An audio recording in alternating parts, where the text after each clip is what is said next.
A work of art is the externalization of the inner state of an artist at a certain unique and unrepeatable moment in time.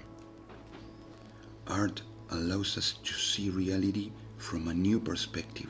It not only mobilizes our feelings and emotions, but also challenges our logic and mental structure.